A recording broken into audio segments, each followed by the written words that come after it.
Hey guys, Coop here.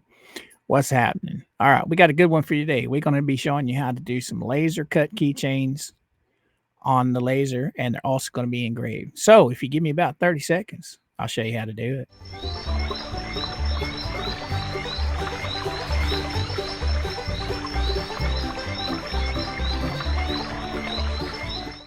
All right, guys, let's get into this. All right.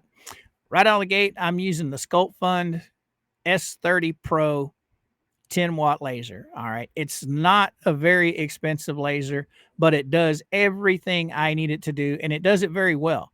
Today, we're going to be cutting keychains. We're going to engrave them first, and then we're going to cut them.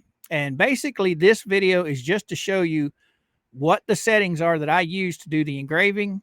And then the meat and potatoes of the whole thing is the actual cutting of all this. Okay. Cutting this keychain out. And I'm using 2 to 3 ounce leather.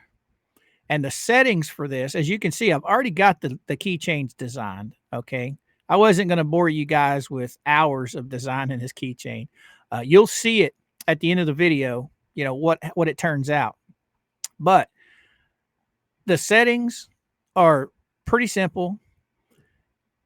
The engraved part of it is going to be 8,000 millimeters per minute at 80% power.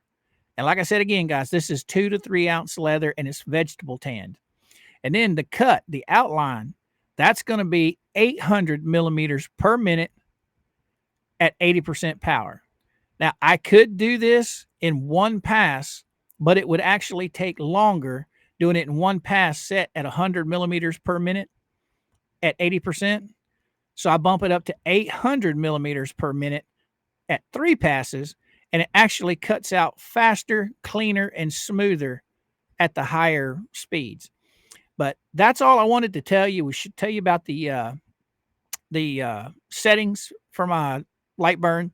I use LightBurn to design and work out of. And the settings are pretty simple. When you go to engrave, you make sure that your cut line is turned off, and you make sure that your blower, I can't remember what the name of it is, what they call it, but it actually your air. Okay. You make sure that's cut off, because if it's cut on, it's going to throw soot all over your project. Once you're done engraving, you turn off the engraving, you turn on the cut, and then you make sure you have air assist. There you go. I remembered it. You make sure air assist is on, and it makes a pretty clean cut. I mean, there's hardly any soot at all. I don't even see any soot on it, and I'm looking dead at it. But anyway, guys, I hope you guys enjoy this video. If you have any comments or questions, please put them down below. I'll be more than happy to answer anything you post. And with that being said, I'm pretty much going to let this puppy roll the bean footage on the thing actually working. And then at the end, I may or may not come back and talk a little bit, but hey, who knows? But if I don't, Coop out.